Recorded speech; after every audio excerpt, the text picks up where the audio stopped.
रामानंदयानंद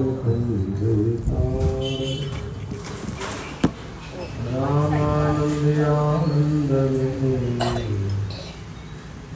गोविंद पद प्रकाश की नायक सतगुरु राम अनंत कोटि जन साय की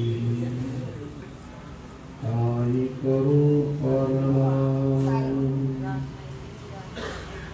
भक्त भक्ति भगवंत गुरु चतुर नाम बपुए इनके पद वंदन किया नासत निगमयने।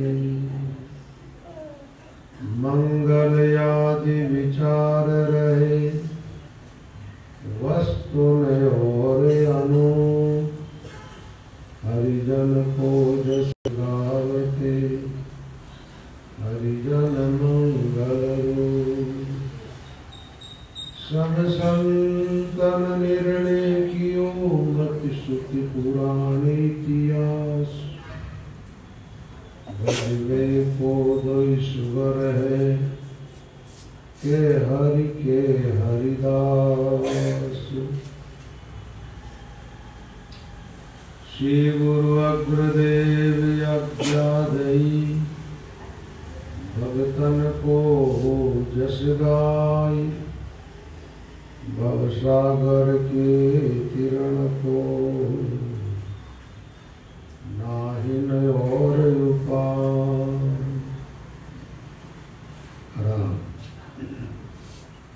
सर्वप्रथम अखिल ब्रह्मांड नायक जगत पिता श्री राम कृपाल के पावन चरण कमलों में प्रणाम प्रस्तुत करते हुए तत्पश्चात परमादरणीय पूज्यपाद भगवत स्वरूप स्वामी श्री रामचरण जी महाराज के पावन चरण कमलों में प्रणाम नमस्कार करते हुए राम प्रेमी श्रद्धालु भक्तजनों श्रद्धा वात्सल्य में माताओं के लिए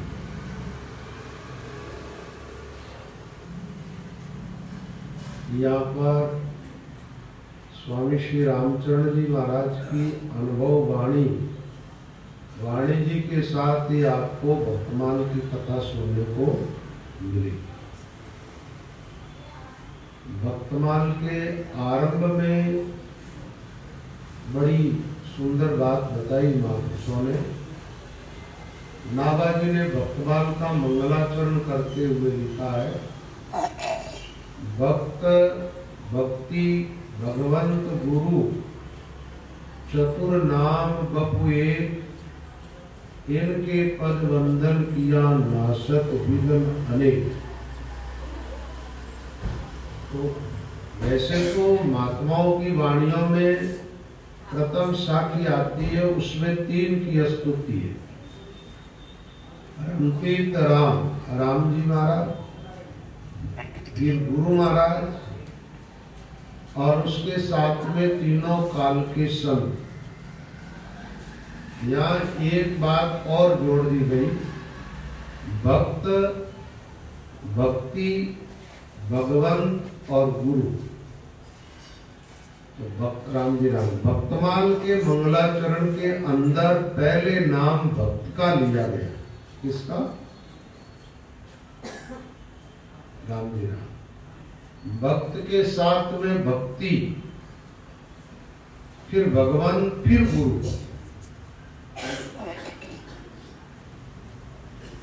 तो भक्तों में जितने ही महापुरुष हुए, चाहे गृहस्थ आश्रम में हो, चाहे संन्यास में हो, चाहे साकार के उपासक हो, चाहे निराकार के उपासक हो, सतयुग से लेकर कलयुग में नाभाजी जब हुए तब तक के सारे भक्तों की कथाएं भक्तमाल में। कितने? उसमें सतयुग, त्रेता, द्वापर, इन 3 युगों के भक्तों की कथा तो एक भाग में है। भक्तमाल के 4 भाग, एक भाग में 3 युगों के भक्तों की कथा है। और 3 भागों के अंदर कलयुग के भक्तों की कथा है। भक्तमाल की रचना करने वाले महात्मा भी इसी परंपरा के हुए।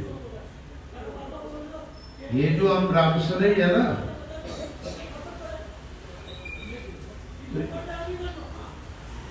इसी रामसनई परंपरा के ही देखा जाए। आप कोई बात नहीं चलकर राम भक्तमाल के आरंभ में 4 संप्रदाय की बात आती है। संप्रदाय कितने?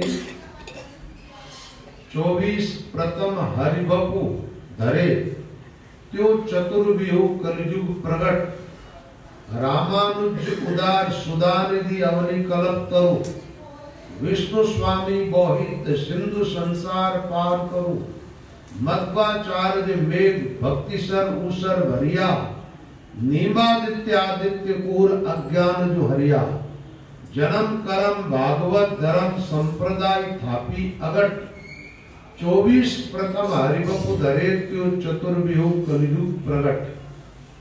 भगवान के 24 अवतार हुए और भक्ति की स्थापना करने वाले 4 आचार्य हुए। और चार आचार्यों की परंपरा के अंदर ये सारे भक्ति मार्ग की संप्रदाय चल रही। तो उसमें बताया गया है कि पहले आचार्य रामानुजाचार्य जी का नाम लिया गया।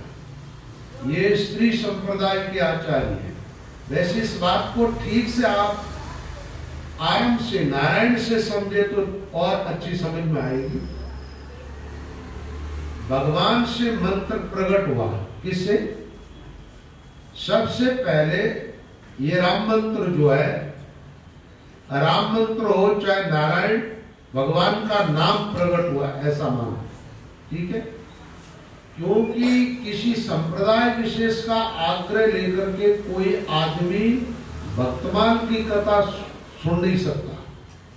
क्योंकि संप्रदाय में तो एक परंपरा की बात होती है और भक्तमाल के अंदर जो भक्त हुए हैं वो तो साकार के उपासक भी है, निराकार के उपासक है, मूर्ति पूजा करने वाले भी है, गृहस्थ आश्रम में रहने वाले भी है। यहाँ न तो कोई वेशभूषा की बात है न किसी एकांत मत की बात है। इसलिए एक दिमाग को पूरा स्वतंत्र बना करके बैठना होता है भक्तमाल की कथा सुनने के लिए। तो आप भक्तमाल की कथा सुनने के अधिकारी हैं। आराम बैठो। राम राम। तो भगवान से नाम भगवान का प्रकट हुआ। को नाम को सबसे पहले स्वीकार किसने किया? लक्ष्मी जी ने उस नाम को धारण किया और लक्ष्मी जी ने फिर विश्वसेन आदि पार्षदों को सुनाया। उस संप्रदाय का नाम क्या? श्री संप्रदाय।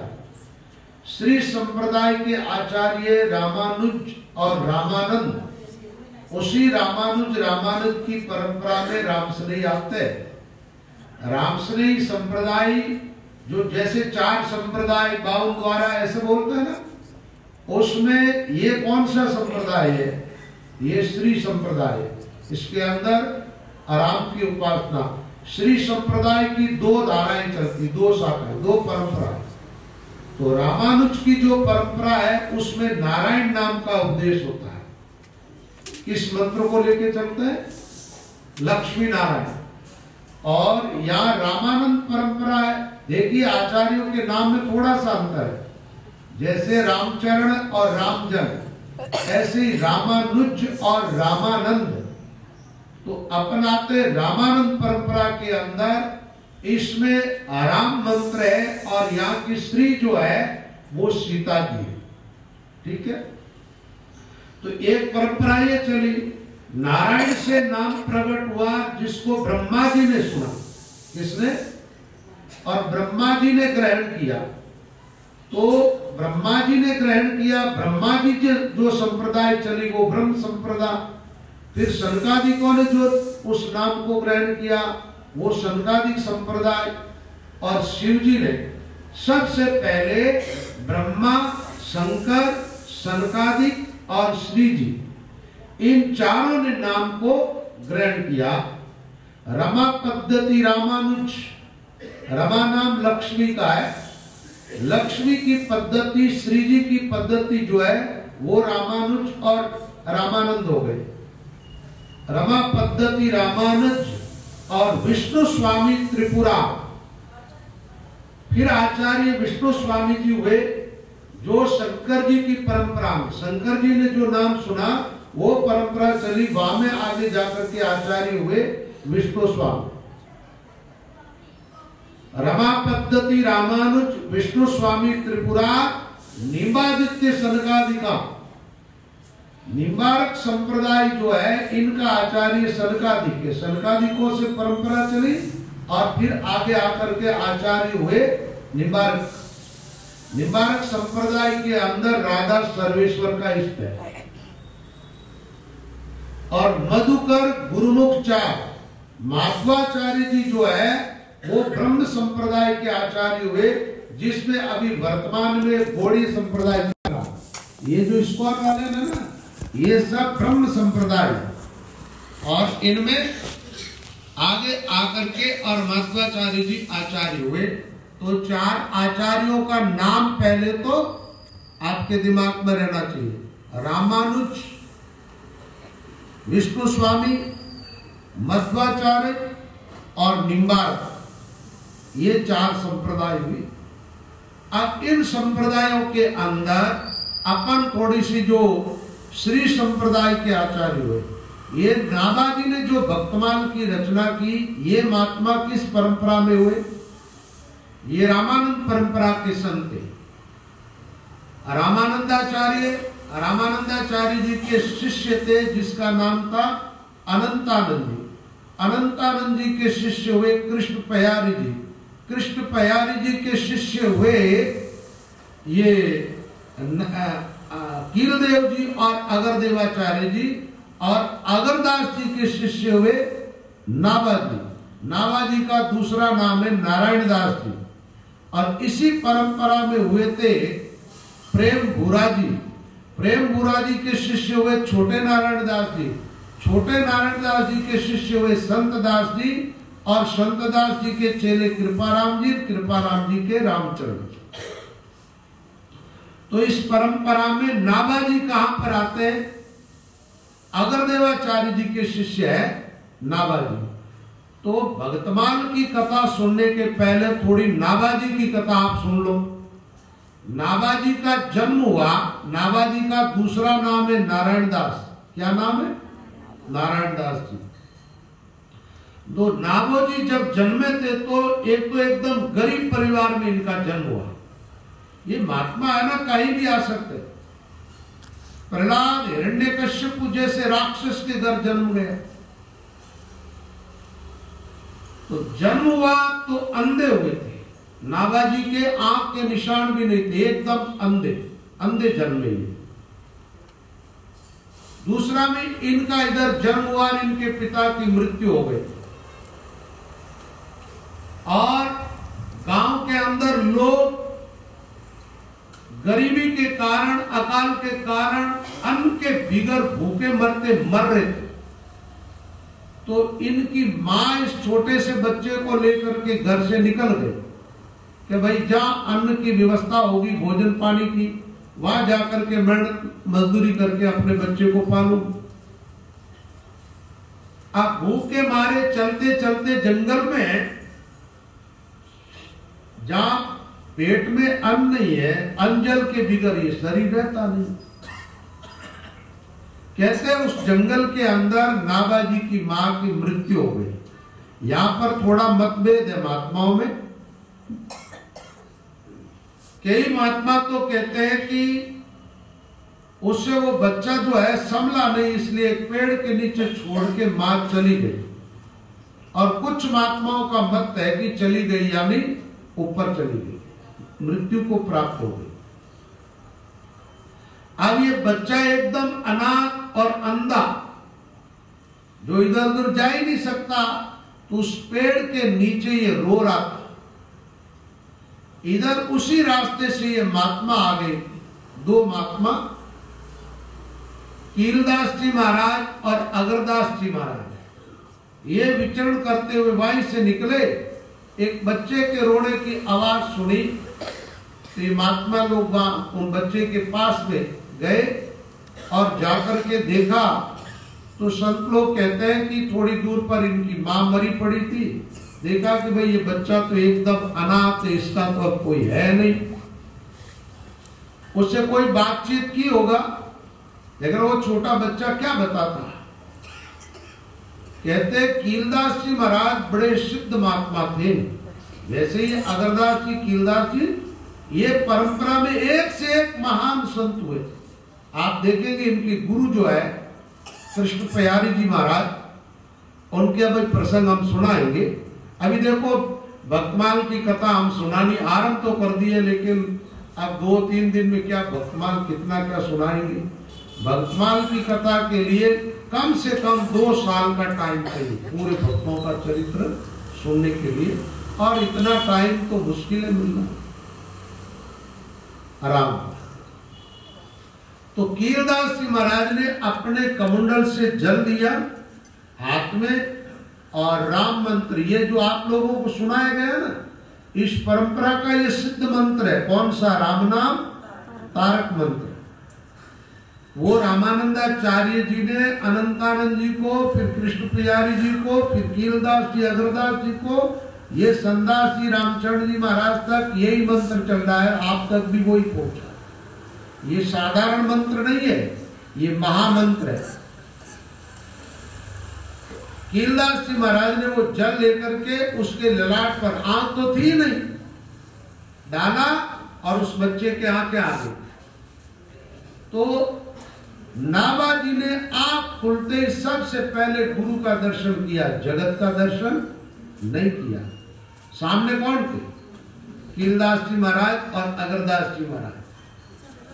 पूछा गया भाई तुम कौन हो? बोले महाराज मैं कौन हूं, मुझे तो कुछ पता ही नहीं। मैंने तो आपको देखा तो मुझे लगता है कि आप ही मेरे हैं, मैं आपका हूं। कीलदास जी महाराज ने, कीलदास जी बड़े हैं, अगरदास जी छोटे हैं, छोटे गुरु भाई, दोनों गुरु भाई हैं और साथ साथ विचरण करते थे। बड़े इस बच्चे को अपने साथ ले लिया, नाभा जी को साथ ले लिया। कई बार आप लोग भजन गाते हैं, अंधे को गुरु आंकज दीनी, नैन अनंत खुलवाया वे, पंगे को गुरु पावज दीना, हरकर बहुत चलाया वे। तो यहाँ प्रत्यक्ष आंखें मिली है किसको? नाभा जी। इनको साथ लेकर के और ये अपने स्थान पर आ जाते। स्थान कहाँ था इनका? जयपुर में गलता गद्दी जो है वो इनके गुरु स्थान है, कीलदास जी और अगरदास जी महाराज का। अभी जैसे आप लोगों का गुरुद्वारा कहाँ है? शाहपुरा।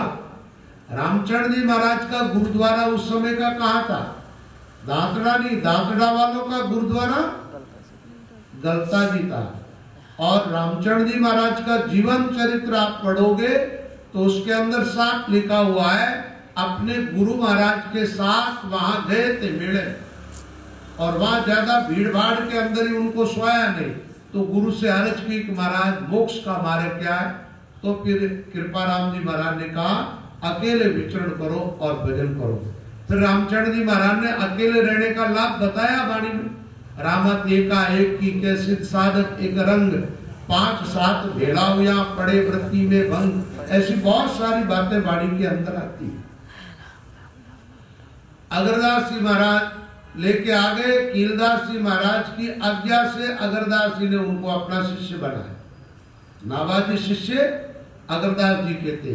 कीलदास जी ने अपना शिष्य क्यों नहीं बनाया? आंख तो कीलदास जी ने दी उनको, इसलिए नहीं बनाया कि कीलदास जी महाराज जब ध्यान में बैठते तो कई महीने बीत जाते थे, उनको पता ही नहीं चलता था।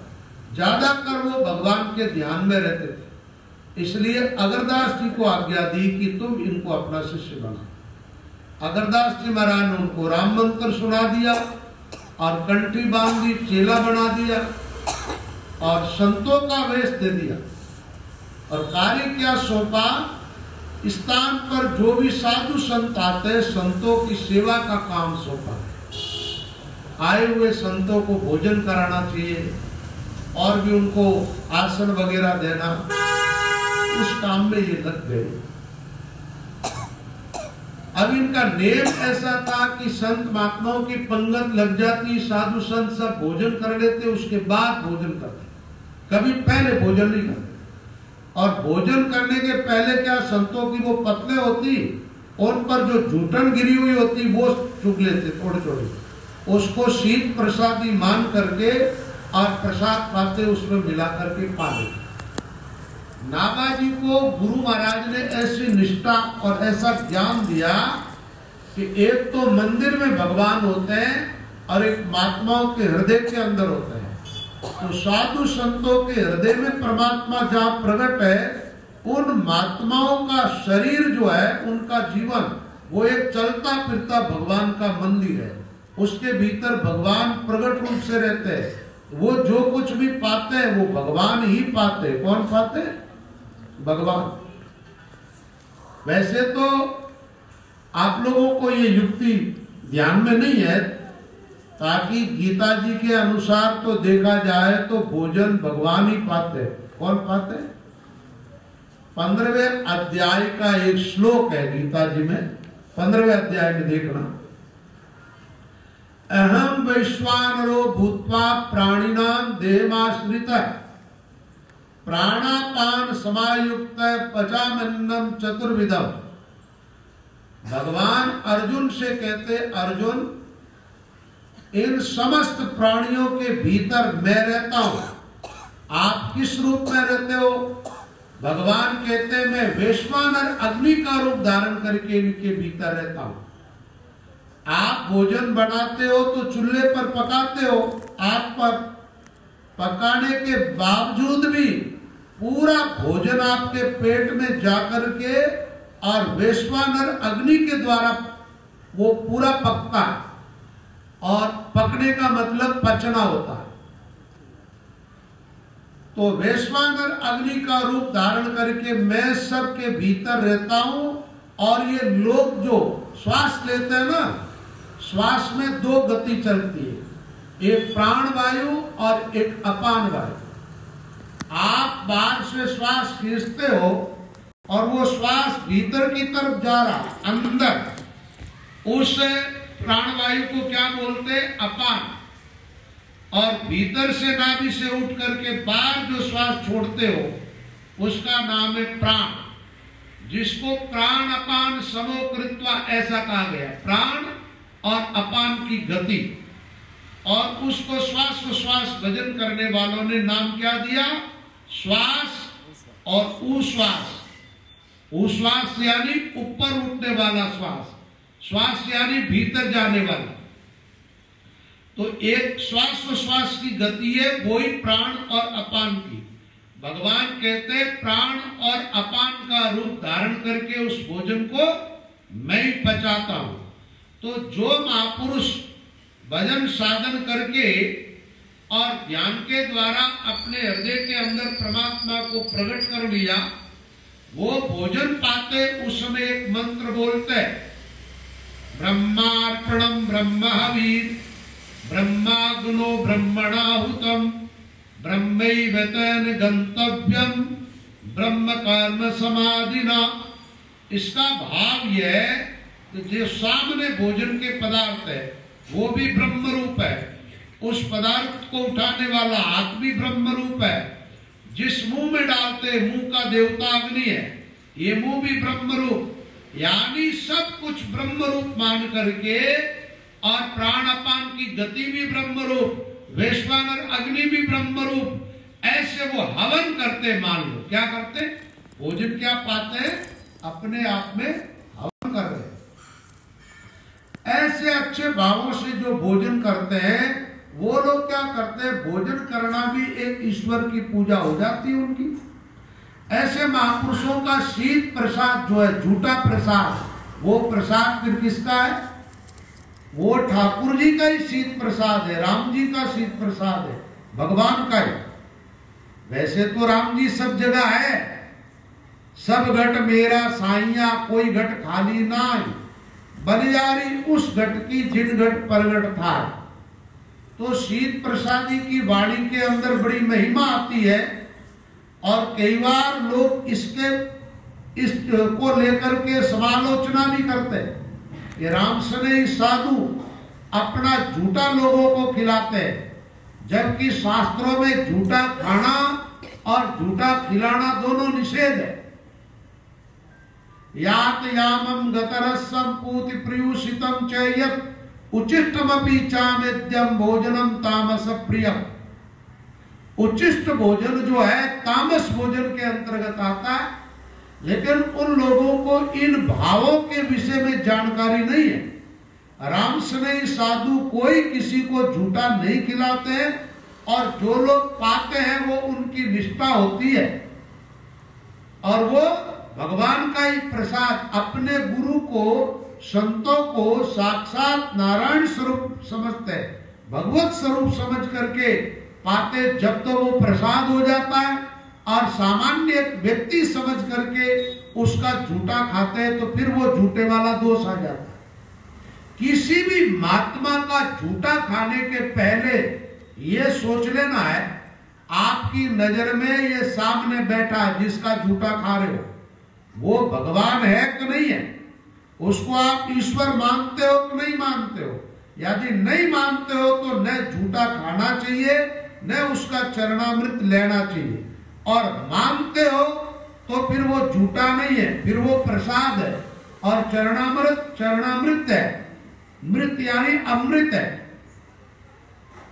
तो नाभाजी का क्या नेम था, वो संतों का शीत प्रसाद पाते और संतों को भगवान का ही रूप मानते थे। एक बार क्या हुआ, उनके गुरु महाराज अगरदास जी महाराज ध्यान में बैठे थे। उस समय ऐसी पंखों की कोई व्यवस्था तो थी नहीं, गर्मी ज्यादा थी।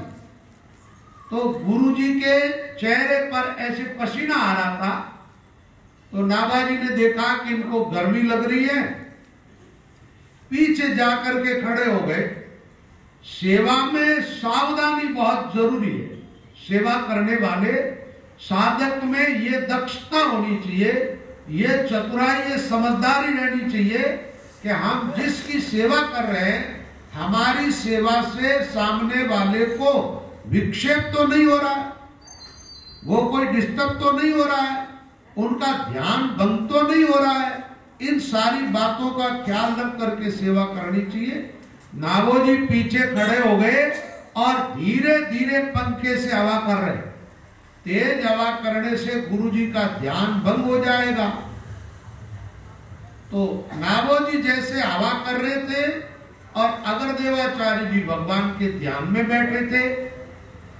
अब ये ध्यान वाली जो प्रक्रिया है इसके विषय में मैं सुबह की सत्संग में आपको बताऊंगा कि ध्यान किस प्रकार करना चाहिए, ध्यान की गहराई में कैसे उतरना चाहिए और ध्यान करने से जीवन में लाभ क्या होता है, ये सारी बात सुबह वाणी के प्रकरण में बताई। इतने भी क्या हुआ, उनका कोई भगत था, अगरदास जी महाराज का कोई शिष्य, और वो व्यापारी था, गृहस्थ आदमी था। उसका सामान जहाज के द्वारा बाहर से दूसरे देश से अपने देश में वो लेके आ रहा था। रास्ते में समुद्र के अंदर उनका जहाज भंवर में फंस गया। अब ये जहाज समुद्र में डूबेगा तो मृत्यु होगी। उस संकट के समय में उन्होंने अपने अंतरात्मा से आरत भाव से अपने गुरु महाराज को पुकारा। किसको? अगरदास जी महाराज को। गुरुदेव कृपा करो और मुझे इस भंवर से बचाओ। जैसे उसने गुरु महाराज को प्रार्थना की, वो प्रार्थना अगरदास जी तक पहुंच गई। लेकिन वो प्रार्थना अगरदास जी ध्यान में सुन रहे और नाभाजी सेवा करते करते सुन रहे। नाभाजी ने देखा कि प्रार्थना गुरु महाराज तक पहुंच गई है, अब गुरु जी का ध्यान भंग होगा, क्योंकि शिष्य को बचाने के लिए इनकी दृष्टि उधर जाएगी। किधर? सागर की तरफ। तो आत्मदृष्टि सागर की तरफ जाएगी तो भगवान के ध्यान से दृष्टि हटेगी। ये आत्मदृष्टि क्या चीज है? आप जिसको सुरता कहते हो, उस सुरता का दूसरा नाम है आत्मदृष्टि, ज्ञान दृष्टि। ये आत्मा की दृष्टि है। आत्मा के द्वारा कोई चीज भीतर देखी जाती है, उसको सुरता कहते हैं। तो नाभाजी ने हवा करते करते पंखी का ऐसे इशारा किया और वो नाव जो थी वो उस भंवर से पार हो गई और नाव किनारे लग गई। गुरु महाराज से प्रार्थना की, गुरुदेव आपके शिष्य की नाव तो पार हो गई है, आप तो ठाकुर जी के भगवान के ध्यान में ही रहो, उधर अपने ध्यान को मत जाओ। नाभाजी ने ऐसा कहा तो अगरदास जी महाराज ने आंख खोल करके देखा, पूछा भाई कौन बोल रहा? तो नाभाजी ने ऐसे नहीं कहा कि मैं बोल रहा। देखिए हमारी एक परंपरा ऐसी रही है, गुरु महाराज के सामने कोई बात कहनी होती है तब, अब पुरानी परंपराएं हो गई, आजकल के लोग तो उनका निर्वाह नहीं कर रहे, तो हाथ जोड़ते थे। हाथ जोड़ के और गुरु महाराज के सामने शिष्य कहता था, गुरुदेव दास की एक प्रार्थना है। क्या है? दास की एक प्रार्थना है। अब प्रार्थना के तौर पर वो अपने शब्दों को कहते थे।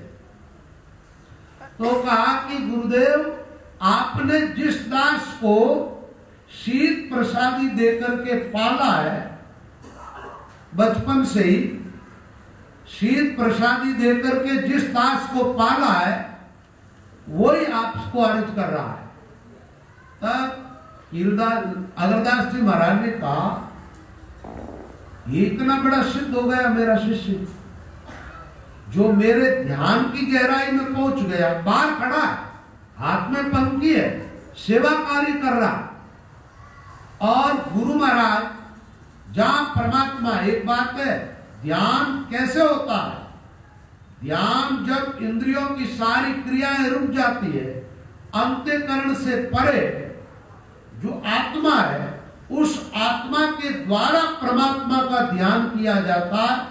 इतनी सूक्ष्म ध्यान की महान गहराई तक पहुंच जाना और भीतर क्या हो रहा है उसको ठीक ठीक देख लेना, सागर में चलती हुई नाव को देख लेना, उस नाव को किनारे कर देना, ये विलक्षणता नाभाजी के अंदर आ गई। तब अगरदास जी महाराज ने कहा, रे नाभा तेरे पर तो संतों की कृपा हो गई। गुरु महाराज ने ये नहीं कहा कि मेरी कृपा से ये हो रहा है। क्या कहा? बोले तूने जो संतों की सेवा की है, संतों में तेरी निष्ठा रही है, संत महात्माओं का तूने शीत प्रसाद पाया, ये शीत का बड़ा महत्व है। यहां अहमदाबाद की धरती की एक घटना है। इस धरती पर पैदा हुए एक महापुरुष जिसके द्वारा संप्रदाय चला, जो राजस्थान में चल रहा, दादूपंथ संप्रदाय। दादू जी महाराज को भगवान के दर्शन हुए थे इस कांकरिया तालाब पर। यहां बच्चों के साथ खेल रहे थे और एक बूढ़े महात्मा के रूप में भगवान प्रकट हुए और बच्चे तो भाग गए। दादू जी खड़े रहे, पूछा प्रसाद लोगे? बोले हाँ महाराज। मुंह खोलो। जैसे उन्होंने मुंह खोला और वो बुड्ढल भगवान पान चबा रहे थे, वो पान का पीक उनके मुंह में प्रसाद के रूप में दे दिया। वो निगल गए, निगलते ही उनको तो दिव्य दृष्टि प्राप्त हो, भीतर की आंखें खुल गई, भगवान के धाम के दर्शन होने लगे, भगवान का साक्षात्कार होने लगा। समस्त प्राणियों की आत्मा दादू जी को दिखने लगी।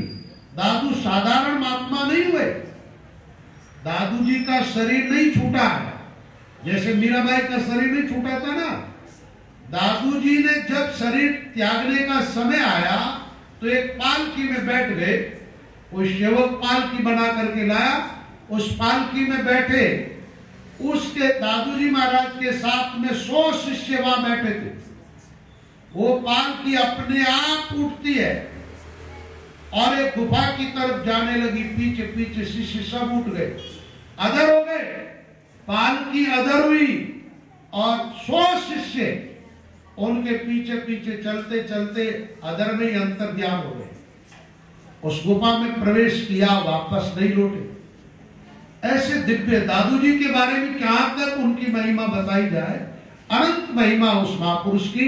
और उनको ऐसी विलक्षणता कहां से मिली, आपको देखना ही है। केवल और केवल शीत प्रसादी का चमत्कार है। किस प्रसादी का? वो ग्लानि कर लेते तो उस समय ऐसी विलक्षणता उनके जीवन में नहीं आती।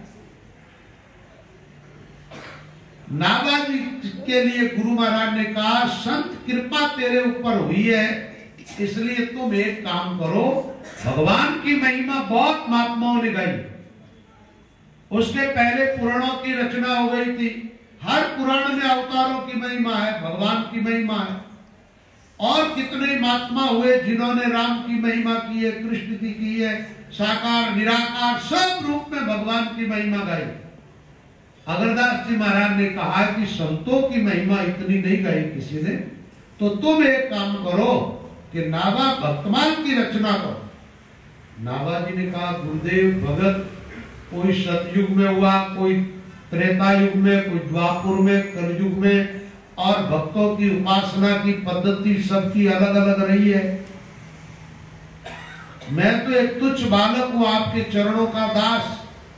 ये इतना बड़ा काम मैं कैसे कर सकता? गुरु महाराज ने कहा, मेरा आशीर्वाद रहेगा तेरे साथ। अग्रदेव अज्ञादयी भक्तन को जस गाय, भवसागर के तीर्ण को नाहिन और उपाय। दूसरी बात, तो जिस भक्त का चरित्र, जिस भक्त की कथा लिखेगा, उसी क्षण वो भक्त तेरे हृदय में प्रकट हो जाएगा और वो अपना चरित्र खुद ही बता देगा, तुझे तो केवल लिखना है। और ऐसा ही हुआ। नागाजी ने जब भक्तमाल की रचना की, जिस भक्त का वो आह्वान करते, ध्यान करते, वो भक्त उनके हृदय में प्रकट हो जाते और उस भगत का पूरा चरित्र उनके सामने आ जाता। जैसे कोई कहानी लिखी हुई हो किसी पन्ने पर, और जिसकी आंख एकदम स्वस्थ हो और फुल प्रकाश हो, उस प्रकाश में उस कहानी को पढ़ने में कोई दिक्कत नहीं आती है। ऐसे नागाजी को भक्तों का चरित्र लिखने में कोई दिक्कत नहीं आती, वो चरित्र उनके सामने आ जाता है पूरा का पूरा। इस ढंग से नागाजी को गुरु महाराज की आज्ञा मिली और गुरु आज्ञा से उन्होंने भक्तमाल ग्रंथ की रचना की। ग्रंथ की रचना आरंभ की। तो आरंभ में सबसे पहले उन नागाजी ने 4 की स्तुति की है। एक बात ही, संत मत की एक शैली रही है, परंपरा रही है। आप देखेंगे, पुराणों को पढ़ेंगे और कोई ग्रंथ को पढ़ेंगे तो मंगलाचरण के जो श्लोक आएंगे, जो साकी शब्द आएंगे, उनमें किसी न किसी देवी देवता का नाम आएगा, आता। लेकिन महात्माओं की वाणियां, चाहे आप कबीर से लेकर दादू रामचरण जी महाराज, रामदास जी, हरिरामदास जी, दरियाव जी, जितने महात्मा हुए, उन सब महात्माओं की वाणी उठा करके देखो, मंगलाचरण की साकी एक जैसी आएगी। राम, गुरु और संत, ये 3 का नाम आएगा स्तुति के अंदर, मंगलाचरण के अंदर। और वैसे देखा जाए तो 3 के अंतर्गत सब आ जाते हैं। जो जो भगवान में आस्था रखते हैं वो सब भक्त हो गए।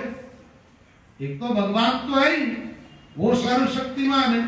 गुरु के द्वारा अपन ने जो मंत्र ग्रहण किया, वैसे सब महात्मा ठीक है, लेकिन मंत्र देने वाले गुरु की महिमा कुछ विलक्षण। दादू जी महाराज के शिष्य ने लिखा, संता संत सबे सिररा मोड़, पर दादू जी जैसा है नहीं। सब साधु हमारे सिर के मोड़ है, लेकिन जिन गुरु दादू जी से मंत्र मिला है, उनके बराबर और कोई नहीं। सब संतों से सदगुरु बत्ता, शिष्य होई सत्कर मानो वे। तो जिस गुरु के द्वारा मंत्र प्राप्त हुआ वो गुरु राम, गुरु और राम में आस्था रखने वाले। अब एक बात है, गणेश जी को पूजा किससे मिली भाई? पहले राम नाम की परिक्रमा करने से। इसका मतलब राम भक्त है वो, तो संतों की श्रेणी में आ गए। हनुमान जी की पूजा क्यों हो रही? नाम स्मरण करते, राम के दास है, तो राम भक्तों के अंतर्गत आ गए वो। और जितने भी, चाहे शंकर जी, अभी इस प्रसंग में ऐसा ही है, शिव जी निश्चिंत राम उचारे, राम बिना दूजो नहीं धारे, पार्थी को राम सुनायो, राम बिना सब झूठ बतायो, सोई राम सुनो सुखदेवा। तो ये सब के सब जो राम के उपासक है, राम भक्तों की श्रेणी में आते, तो अलग से उनका नाम लेने की जरूरत महात्माओं ने नहीं समझी, इसलिए ये कह दिया तीनों का। आज पहले जो महात्मा हो गए, वर्तमान में है, आगे होने वाले, उन सबको हमारी प्रणाम, सबको वंदना। तो वर्तमान के मंगलाचरण में आया भक्त, पहले नाम किसका आया? क्यों रचना किस ग्रंथ की हो रही है? वहां भक्तों की महिमा गाई जाएगी। और एक बात है, भक्तों की महिमा में ही भगवान की महिमा प्रकट होती है। भक्तों की महिमा में कैसे होती है? एक भक्तमाल की कथा सुना देता हूं, छोटी सी कथा। एक महात्मा थे सुरसरानंद जी, क्या नाम था? रामानंदाचार्य। इस संप्रदाय का मध्यम आचार्य कौन हुए? पहले आचार्य कौन है? श्री जी। यानी राम जी ने मंत्र सीता को सुनाया, तो ये श्री संप्रदाय है, तो श्री इस संप्रदाय की आचार्य हुई। वहां से मंत्र की परंपरा चली। एक श्लोक है जो बोलता हूं मैं कई बार, सीतानाथ समारंभा रामानंदार्य मध्यमा अस्मदाचार्य पर्यंतम वंदे गुरु परंपरा। इसका अर्थ यह है कि श्री जी है आरंभ संप्रदाय का, मध्यम आचार्य कौन हुए? रामानंदाचार्य। और आज तक के जितने रामानंदाचार्य से लेकर आज दिन तक जितने आचार्य हुए, उन सब आचार्यों को हम वंदन करते हैं, ऐसी बात आती है। तो इसी रामानंदाचार्य जी के 12 शिष्य हुए थे प्रमुख। रामचरण जी महाराज के प्रमुख शिष्य कितने हुए? 12। गृहस्थियों में प्रमुख शिष्य कितने हुए? 3। रामचरण जी महाराज के गृहस्थ शिष्य बहुत हुए, लेकिन उनमें 3 को प्रमुख माना गया। रामचरण महाराज के गृह शिष्य अनेक, देवकर्ण कुशला नवल, मुखिया 3 विशेष, मुखिया 3 विशेष, शील तीनों ने लीना, पोप 1 दीनार, जैन स्वामी को दीना। तो यहाँ 3 प्रमुख शिष्य हैं। और वैसे रामश्री परंपरा में ऐसा आता है कि भाई रामचरण जी महाराज की सबसे पहली कृपा हुई है वो महेश्वरी समाज पर हुई है, और उनके ज्यादा प्रमुख शिष्य संतों में भी महेश्वरी ज्यादा हुई। रामचंद्र जी महाराज कौन थे? पता नहीं, लड्डा महेश्वरी थे। और भगवान दास जी महाराज, ये करीब करीब महात्मा और प्रमुख के 3 शिष्य हुए, वो भी ऐसे। रामानंदाचार्य जी के 12 शिष्य थे। कितने? अनंतानंद ये पहला शिष्य रामानंदाचार्य जी, और रामानंदाचार्य जी के बाद में आचार्य भी वही बने थे। अनंतानंद, कबीर, सुगा, सुरसुरा, पद्मावती, नरहरि, पीपा, भावानंद, रैदास, धन्ना, सैन, सुरसर के गरहरि, और शिष्य पर शिष्य एक ते एक अनेका, ऐसी बात आती। 12 शिष्यों में 2 स्त्रियां हैं और 10 पुरुष हैं रामानंदाचार्य जी की। स्त्रियों में पद्मावती जी, उन्होंने दीक्षा ली, उसी टाइम ध्यान में बैठी, और बरस बीत गए ध्यान में, और ध्यान जब टूटा, गुरु महाराज को प्रणाम करके और अपने शरीर का त्याग कर दिया। पद्मावती जी को लक्ष्मी जी का अवतार मानते हैं। किसका? लक्ष्मी जी का। स्त्रियों में दूसरी स्त्री हुई सुरसरानंद जी की पत्नी, जिसका नाम सुरसरी था। दोनों पति पत्नी का नाम। और अभी ये 50वीं शादी साल ग्रह जो मना रही है ना, आना दोनों नाम कही है, एक ही नाम रहा है। तो कहीं कहीं पर ऐसा योग मिल जाता है। तो महाराज सुरसरानंद जी ने जब दीक्षा ली रामानंदाचार्य जी से, दीक्षा लेने के बाद दोनों पति पत्नी घर आए। इनको ऐसा वैराग्य हुआ, घर में अपार संपत्ति थी, सब भक्तों को लुटा दी और घर के दरवाजे खोल करके बंद कर खुले छोड़ दिए खाली करके, और दोनों पति पत्नी जंगल में चले गए भजन करने। एकांत में जाकर के बैठ के भजन कर रहे थे तो रामानंदाचार्य जैसे महापुरुष की कृपा थी, ध्यान लग गया बढ़िया, भजन में आनंद आ रहा है। अब भजन में जब रस आने लगता ना, तब साधक भीतर उतरता है ध्यान की गहराइयों में, और जगह लोग भजन में बैठे भीतर उथल पुथल चलती रहे विचारों की। तो वो लोगों उन लोगों को बिठाओ आप, थोड़ी देर के बाद उच्चाटन होने लग जाता है। जैसे कोई आदमी बैठे कीड़िया काटे भी नहीं उच्चाटन होने लग जाए, उठ जाओ, मतलब और कामों में मन लगेगा, राम नाम में वो पाप उच्चाटन करते हैं, उठा देते आदमी, और भजन में मन लग रहा है, इसका मतलब पाप कम हुए हैं और भीतर वैचारिक द्वंद भी थोड़ा कम हुआ है। वो ध्यान में बैठे तो लंबी टाइम तक दोनों का ध्यान लग गया। तो सुरसरानंद जी की पत्नी जो है ये बहुत खूबसूरत थी। एक तो ये साधारण तो थे नहीं, भगवान के परम धाम से आए हुए जीव थे, महान पुण्यात्मा है। जब भी रामानंदाचार्य जैसे इनको गुरु मिले और भगवान की भक्ति में लगे, वहां पर क्या हुआ, उस जंगल में एक पठान पहुंच गया। पठान किसको कहते हैं? अपने गांव में देखा आप लोगों ने, जैसे चित्तौड़ के राजा हो गए, उन राजा के अंडर में छोटे छोटे ठाकुर होते थे, किसी के पास में 2 गांव, किसी के पास में 5 गांव, 10 गांव, ऐसी जागीर। तो मुस्लिम शासन में मुस्लिम जो छोटे छोटे राजा टाइप होते हैं ना, नवाब कह दो उनको, तो जिसके पास 8, 10, 20 गांव होते उनको पठान बोलते।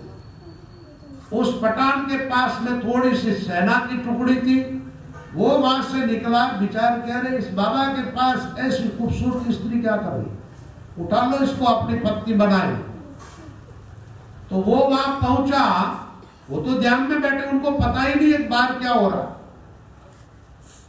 जैसे उनको छूने के लिए हाथ बढ़ाया उठाने के लिए, वो हाथ उस पठान का उनके शरीर को टच नहीं कर पाया, उसके पहले भगवान नरसिंह रूप में प्रकट हो गए। नरसिंह रूप में भगवान प्रकट हुए।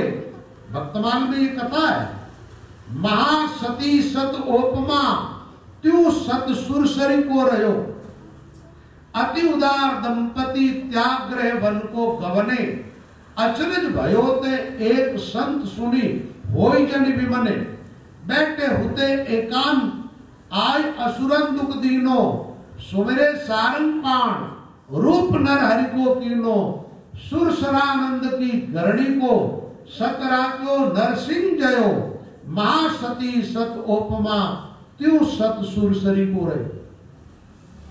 नरसिंह रूप में भगवान प्रकट हुए और उस आसुरी प्रवृत्ति के आदमी को मार के, कहते हैं मारा भी तो उन लोगों को ऐसे मारा भगवान ने, सबको ऐसे चीर चीर करके एक एक शरीर के 2-2 टुकड़े करके फेंक दिए, सेना सहित खत्म कर दिया।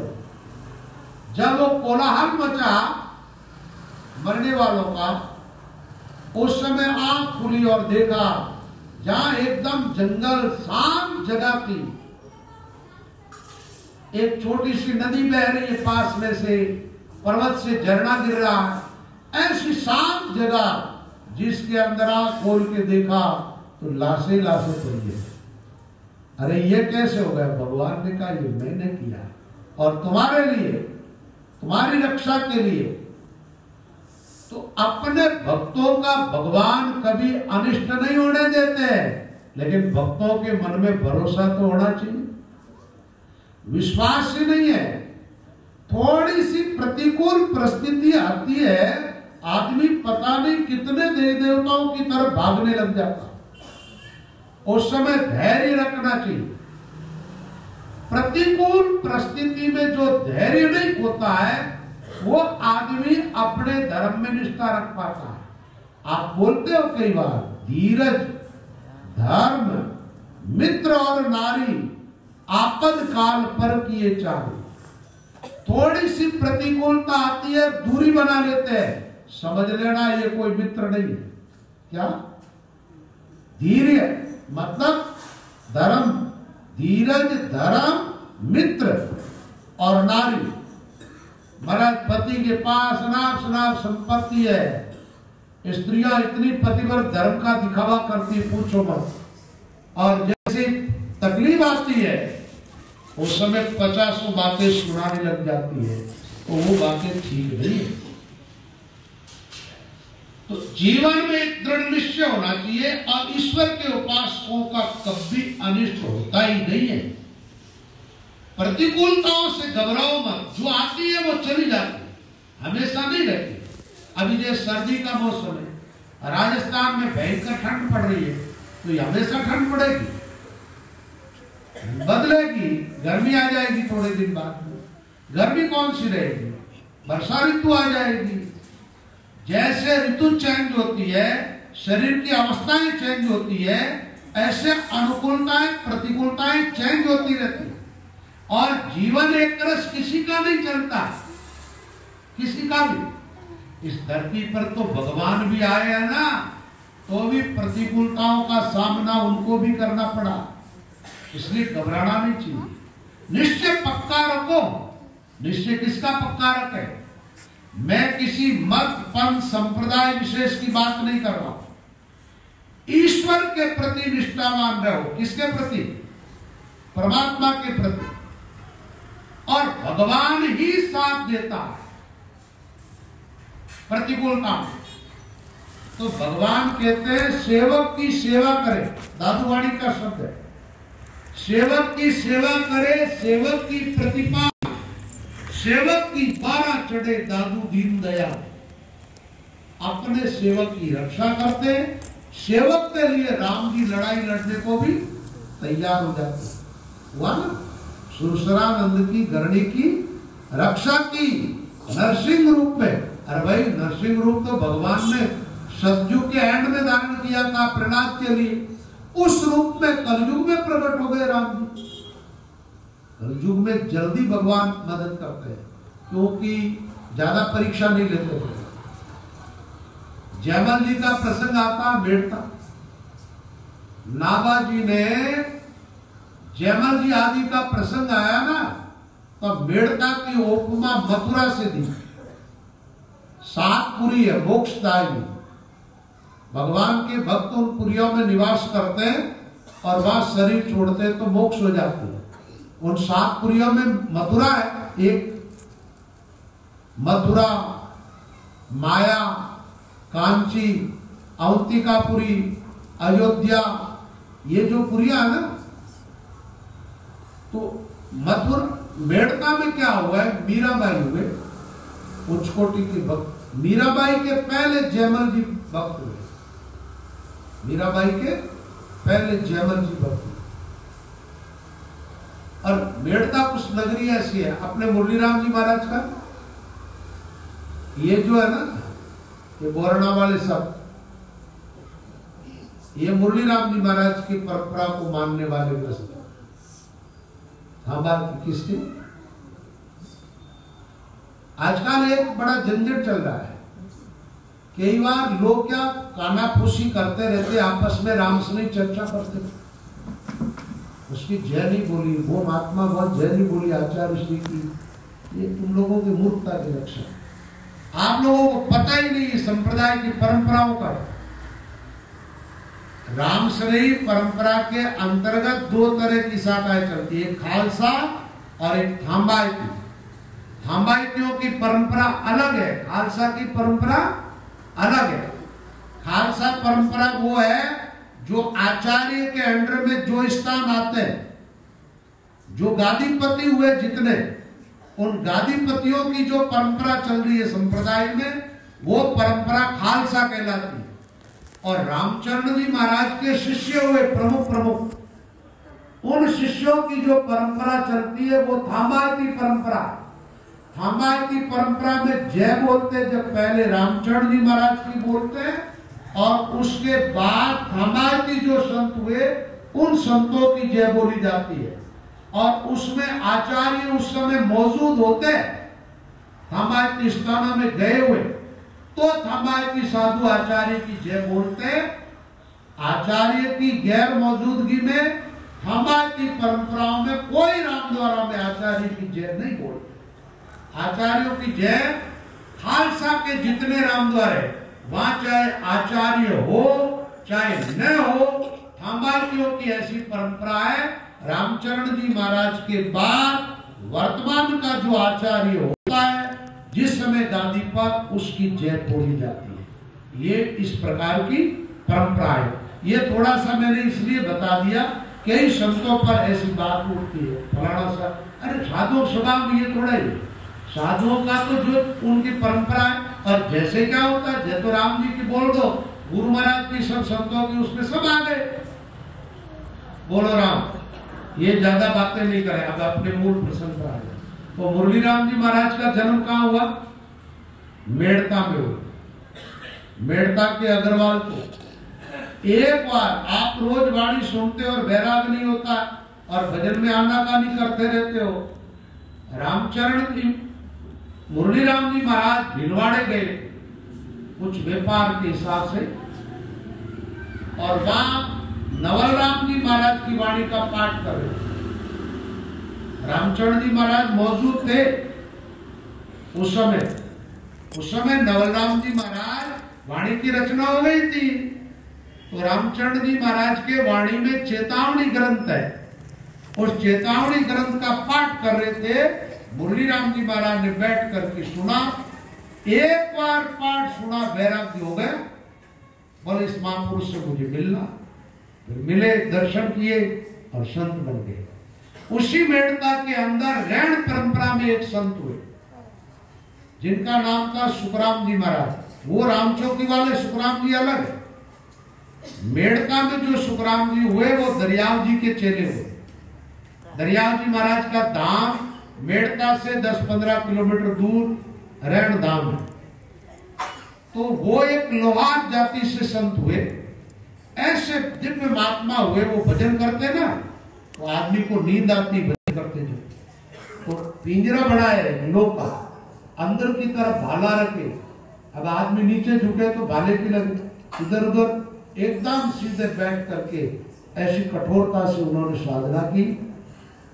वो थामायती स्थान भी मेड़ता में, मीराबाई मेड़ता में, बड़े बड़े संत हुए मेड़ता के अंदर। एक परशुराम कारीगर की जो सुतार होते हैं वो भी वहीं हुए।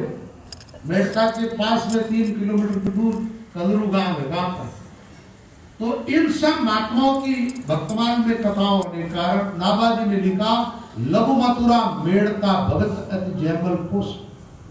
ये छोटी मथुरा है एक तरह की, क्या मेड़ता नगर। जयमल जी के लिए भगवान ने युद्ध किया, लेकिन वो जयमल जी भगत कैसे थे? वो भजन करने बैठते ना, उनका नेम था 3 घंटे वो भजन में बैठते। जब चाहे कुछ भी हो जाओ, अपनी साधना से उठते नहीं, कितना भी काम हो नहीं, कोई जरूरी।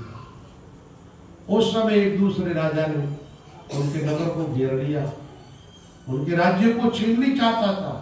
जयमल का रूप धारण करके भगवान घोड़े पर सवार हुए, लड़ाई लड़ी, शत्रु को भगा दिया, जयमल की संपत्ति की रक्षा की। तो राम जी वही है, बदल गए, वही है। तो विश्वास किसका रखना चाहिए? एक बात है, मनुष्य का विश्वास नहीं करना। मनुष्य इस जमाने में विश्वास करने काबिल, राम जी विश्वास लायक है। इसलिए भगवान का भरोसा करो। और कैसी एक बात है, जीवन चला जाए तो जाएगा, ये कौन सा अमर हो जाएगा। संतदास जी महाराज ने तो कहा है, कोएक बदले नाम के ले सिर दूर करन, तो राम नाम की संतदास पक ने छोड़े सन। चाहे कोई नाम के बदले सिर ले ले तो राजी राजी दे देना चाहिए। क्यों? सिर बहु तेरा संतदास लख 84 मान, नरदई बिन राम नाम सो फिर मिलसी ना। ये नर्तन के अंदर ही नाम की प्राप्ति होती है, तो नाम के प्रति पूरी निष्ठा रखनी है। किसमें? नाम में। अच्छा, भक्तमाल की कथाएं सुनोगे तो हर कथा के साथ में भगवान की महिमा प्रकट हो। अच्छा, एक बात बताओ, भगत के लिए भगवान प्रकट हुए, भगत भक्ति कर रहे हैं, भगत के लिए भगवान प्रकट हुए, महिमा किसकी हुई? भगवान से भगत की महिमा प्रकट होती है, भगत से भगवान की महिमा प्रकट होती है, गुरु से शिष्य की महिमा प्रकट होती है, शिष्य से गुरु की महिमा। एक बात है, विवेकानंद रामकृष्ण का चेला नहीं होता तो रामकृष्ण को कौन जानते? रामकृष्ण को जानते कौन थे? लेकिन एक शिष्य ऐसा मिल गया जिसके कारण रामकृष्ण परमहंस प्रसिद्ध महात्मा हो गए। नहीं तो उनको प्रसिद्धि नहीं थी, जानते ही नहीं थे लोग। विवेकानंद के कारण जानते। एक साध्वी ऋतंबरा, वो महाराज ऐसी साध्वी हुई, उनके गुरु को पहले कोई नहीं जानता था। जैसे ही ऋतंबरा फेमस हुई, वो परमानंदी आ गए, हाईलाइट हो गए वो कि इसके गुरु। तो बात यह है, भक्तों से भगवान की महिमा, लेकिन किन भक्तों से? निष्ठावान भक्त है उनसे। अब महाराज भगती नहीं है, भिखारियों से तो क्या प्रकट होगी? भिखारी कौन होता है पता? भिखारी वो होते हैं जब जब भगवान के सामने जाते हैं तो कुछ न कुछ मांग लेके ही जाते हैं। एक बात बताऊं, आप किसी से कितना ही प्रेम करते हो, कितना ही निकट का मित्र क्यों नहीं हो, चाहे रिश्तेदार हो, चाहे आपके परिवार का सदस्य हो, आप रोज रोज उनसे मांगना चालू कर दो, वो आपसे तंग आ जाए और फिर ऐसा सोचेगा ये आदमी नहीं आए तुझे क्या? चाहे वो साधु संत भी क्यों हो, रोज रोज आए और पानड़ी आगे कर दे, आवे और वो पानड़ी रसीद फाड़ो। आदमी महाराज उससे देखते ही नजर छिपा करके इधर उधर निकलने लगेगा। मांगने वाला आदमी को अच्छा नहीं लगता, फिर भगवान को कैसे चले? और दूसरा, भगवान से मांगे कि एक बात बताओ, उनको तो पता है पहले से, कोई आपकी समस्या भी है ना, उनको सब ध्यान में। आप उनके भक्त बन जाओ। एक बात बताओ, आप अपने बच्चों को कष्ट में देखना चाहते हो क्या? आप लोगों की बात करता हूं। आप अपने बच्चे को, आपकी संतान जो है, जिससे आप प्रेम करते हो, अपना मानते हो, उनको कष्ट में देख नहीं चाहते हो क्या? और उनके कोई तकलीफ होती है तो आपका तो वैसे ही प्रयास रहता है जो इसको तकलीफ में से निकालें। तो फिर आप किसकी संतान हो ये देखो। जिनको आप अपना पिता मानते हो वो तो इस शरीर के हैं, आत्मा की दृष्टि से आप किसके हो भाई? बोलते तो ऐसा ही हो, मैं तो मारे राम जी, तन भी तेरा, मन भी तेरा, तेरा है पिंड प्राण, तो फिर चिंता काहे को करते हो? तू है मेरा, मैं हूं तेरा, ये दादू का ज्ञान। जब राम जी अपने हैं, अपन राम जी के हैं, तो अपने ही प्रारब्धवश कोई तकलीफ आई है, क्या आई है?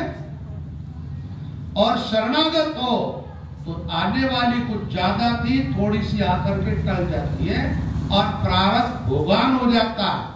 भगवान आपको शुद्ध करके, अपने लायक बना करके और फिर अपनी धाम में बुलानी चाहते। इसलिए जीते हो जब तक थोड़ी बहुत प्रतिकूलता आ जाए तो उसको राजी राजी भोग लिया करो, ज्यादा शिकायतें नहीं करनी चाहिए। एक बात है, प्रहलाद जी के जीवन में कितनी यातना दी गई, एक भी बार उसने शिकायत नहीं की भगवान से, इसलिए प्रहलाद की महिमा ज्यादा है। ऐसा कोई महात्मा नहीं हुआ होगा जिसने प्रहलाद जी की महिमा नहीं गाई। वाणियों में, शास्त्रों में, सब जगह उनमें विशेषता यही थी। और उन प्रहलाद के सामने क्या थी? देखो आदमी अपनी जगह से विचलित कब होता है? या तो भय से या प्रलोभन से। आदमी को अपने रास्ते से भटकाने वाली दो ही चीजें, भय और प्रलोभन। प्रहलाद के सामने प्रलोभन क्या है? हिरण्यकश्यप को कहता तो मेरा बेटा है, मेरी मानेगा, ये तीनों लोक का साम्राज्य तेरा हो। तीनों लोक, स्वर्ग, मृत्यु, पाताल, इसका मतलब सृष्टि में जितनी संपत्ति वो सब किसकी? प्रहलाद की होगी। और नहीं मानोगे तो मार दिए जाओगे। क्या कहा? अब मानना क्या है? बोले राम की उपासना करनी छोड़ दो। क्या? राम की उपासना करनी। ये महात्माओं के जीवन में जो विवाद हुआ, ज्यादा ऐसा ही हुआ। मीरा का जीवन आप देखोगे, पुराणों जी वगैरह क्या कह रहे हैं? ये मंदिर जाना, ये सत्संग में जाना, साधुओं के पास जाना, कीर्तन में बैठना, नाचना, ये बंद करो तो। और मीरा ये नहीं कर पाई, इसलिए विवाद छिड़ गए। प्रहलाद ने कह दिया नहीं छाड़ू बाबा राम नाम। बोले राम राम तो मैं, ये चेला किसका है? नारद का चेला। नारद जी के चेले बड़े पक्के हैं महाराज। जो भी है ना, गुरु जी किसके चेले? नारद जी। प्रहलाद नारद की। एक भक्तमाल में चंद्रहास की कथा आती है, वो भी छोटा बाल भगत, वो भी चेला नारद जी का। तो नारद जी ने ऐसी विद्या पढ़ाई, प्रहलाद को तो मां के गर्भ में पढ़ा दी। नारद जी उपदेश करते थे कयादू को माध्यम बना करके प्रहलाद को उपदेश किया। प्रहलाद ऐसा एक दृढ़ निश्चयी भक्त हुआ, हिरण्यकश्यप की हाकन माने, प्रेम मगन गुण गाओ। मारनी चाह रहे थे प्रहलाद को और सब मिट गए। होलिका जल गई, खत्म हो गई। हिरण्यकश्यप को भी वो ब्रह्मा जी के दिए सारे वरदान धरे रह गए, और भगत से टकराए तो सबको मरना पड़ा। इसलिए रामचंद्र जी महाराज ने वाणी में कहा शरण सबल की लीजिए। क्या कहा? शरणों लीजिए सबल को, जहां निबलन गंजे कोई, राम चरण निबली शरण धड़को मिटे को। अब अपन जिसकी शरण लेते हैं वो खुद कमजोर है। आप लोगों में से ज्यादातर लोग भागवतों की कथा सुने हुए, मुझे पता है। भागवत कथा में क्या सुनते हो? कई बार दैत्यों ने देवताओं का राज्य छीन लिया। अब छीनने के बाद मारे मारे भटकते ही करो, जाते का भगवान की शरण, हे प्रभु हमारी रक्षा करो। राम जी मदद करते हैं, फिर उनको राज्य दिलाते हैं। ऐसा आता है बार बार भागवत में। अच्छा एक बात बताओ, आप जब राम की शरण में हो तो जो देवताओं की मदद करता है वो ठाकुर आपकी मदद के लिए तैयार है। आपका सीधा कनेक्शन राम जी से जुड़ा हुआ है। सब निबल है, बलहीन है। और एक बात का ध्यान रखना, जो राम जी की शरण है उनका कभी अनिष्ट नहीं होता। आपको पता है रावण और विभीषण दोनों भक्त है। क्या आप कहेंगे रावण का भक्त है? रावण शिव जी का भक्त है, और भगत भी साधारण नहीं है, वो परम भक्त है। और विभीषण किसका भगत है? राम जी का भक्त है। आप देखेंगे हनुमान जी गए ना, उसके पहले विभीषण ने राम को देखा नहीं है, उसके बावजूद उसके घर के आगे धनुष बाण के चिन्ह है। रामा युद्ध अंकित गृह शोभा वर्णित जाट, सुंदरकांड में आता है। तो राम जी के आयुध क्या है? राम जी के आयुध धनुष बाण है। विभीषण के घर के ऊपर वो चित्र है, तुलसी के पौधे वहां। लंका जैसी नगरी के अंदर पांचली रात में उठ करके और विभीषण राम राम करता है। राम राम की आवाज सुनकर के तो हनुमान जी वहां ठहरे। विचार का इस आदमी से मुलाकात करनी चाहिए, लेकिन हनुमान जी बड़े चतुर है। ज्ञानी नाम अग्रगण्यम, हनुमान जी के लिए क्या था? ज्ञानिया में अग्रगण्य, अतुलित बल धामम, बलवाना में जिस बल की कोई तुलना नहीं की जा सकती, इतना बल है हनुमान जी। बल भी है और बुद्धि भी है। कहां बल का प्रयोग करना चाहिए हनुमान जी ठीक से जानते हैं, और कहां विवेक का प्रयोग करना चाहिए ये भी जानते हैं। वहां खड़े रहे, ब्राह्मण का रूप धारण किया, बातचीत की, और बात करते करते पहचान गए साधु तो हो कार्य हानि। बात बात में, अच्छा साधु की पहचान कैसे होती है?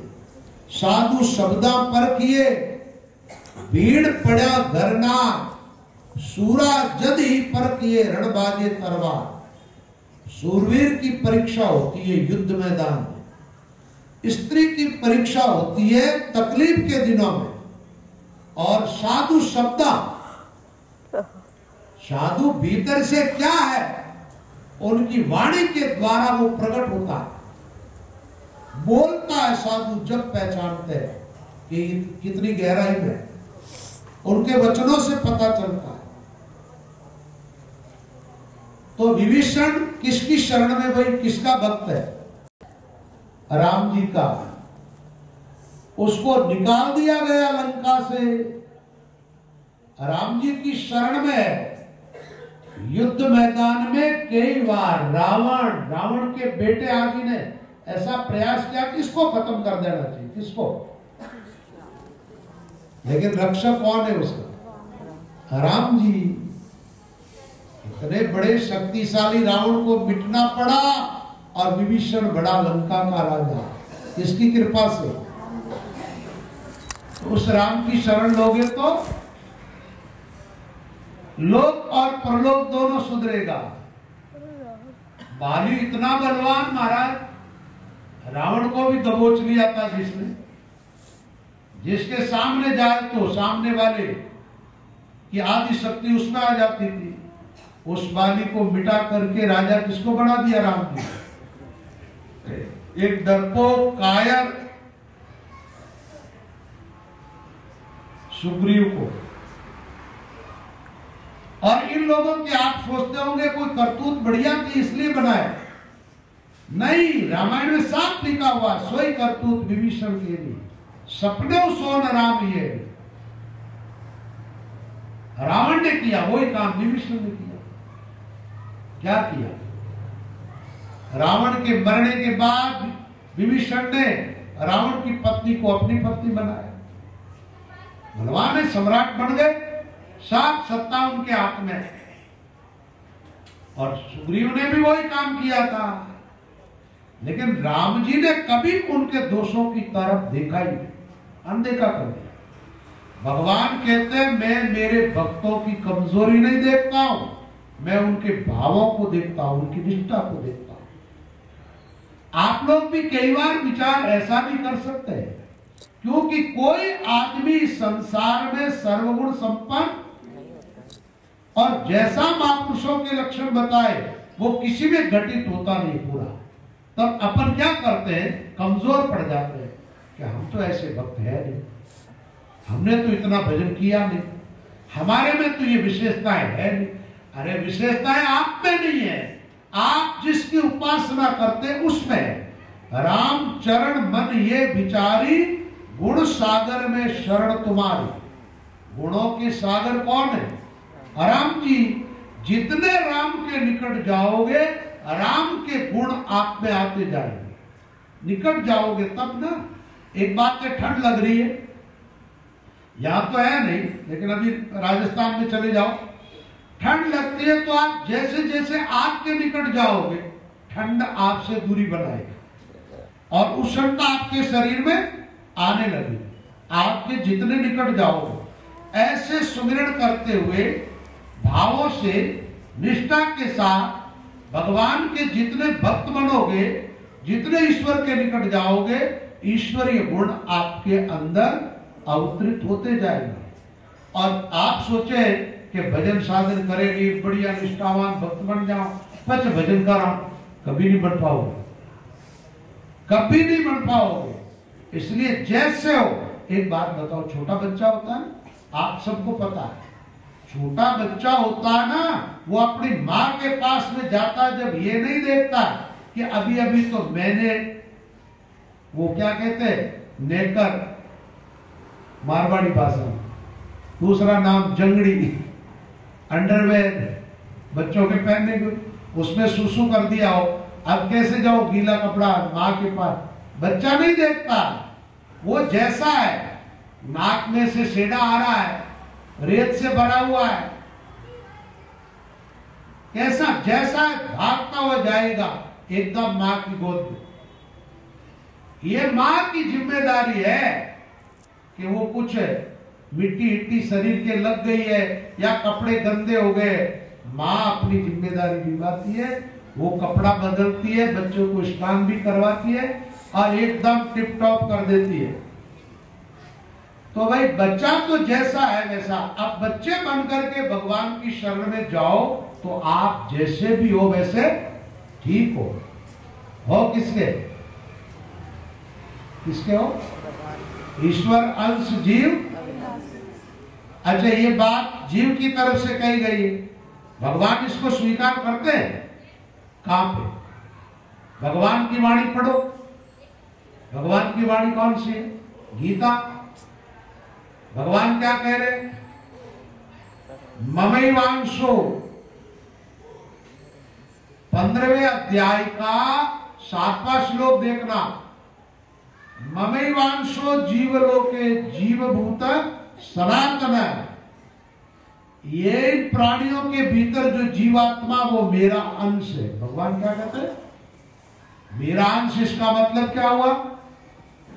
भगवान का बेटा है। अंश का मतलब आपका बच्चा किसका अंश है? आपका बेटा है। अपने आप ही आपको प्यारा लगता है, दूसरों के बच्चे उतने प्यारे नहीं लगते, सबके अच्छे हैं, लेकिन अपना बच्चा तो भगवान कहते हैं मेरे हैं। अब भगवान की तरफ से तो भगवान कह रहे मेरे, लेकिन जीव कहता है, क्या कहता है? वो भगवान को तो मुश्किल से कोई दिन में 24 घंटा में एकाध बार ऐसा बोलता होगा मेरा भगवान, नहीं तो जीव क्या कहता? घर मेरा, संपत्ति मेरी, फैक्ट्री मेरी, रुपये मेरे, पैसे मेरे, रिश्तेदार मेरे, बेटी मेरी, बेटा मेरा, ऐसे संसार को मेरा मानता है। ये जीव की भूल है। भगवान से जो मिला वो सारी चीजें तो आपकी है, लेकिन भगवान की तरफ जिस दिन ऐसा लगेगा कि दिया हुआ ये भी सब भगवान का और मैं भी भगवान का, भगवान मेरा, उस दिन आप देखना आपके जीवन में, ये भक्तों के जीवन में जो विलक्षणता आई ना, वो आप सबके जीवन में आ जाए। तो भाई बात यह है, वर्तमान के अंदर भक्तों के चरित्र है, भक्तों की कथाएं। अभी बैठा आता है 5 मिनट, टाइम पूरा करेंगे आराम।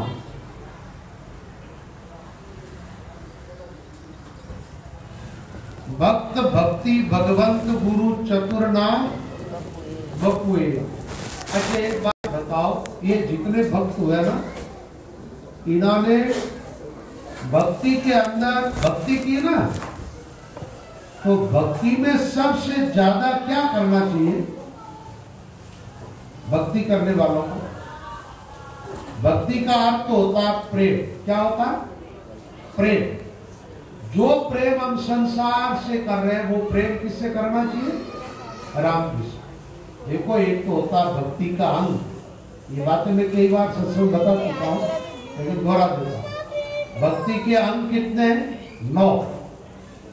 ये आपने भागवत में भी सुना होगा। श्रवणम कीर्तनम विष्णु स्मरणम पाद सेवनम अर्चनम बंदनम दास्यम अभी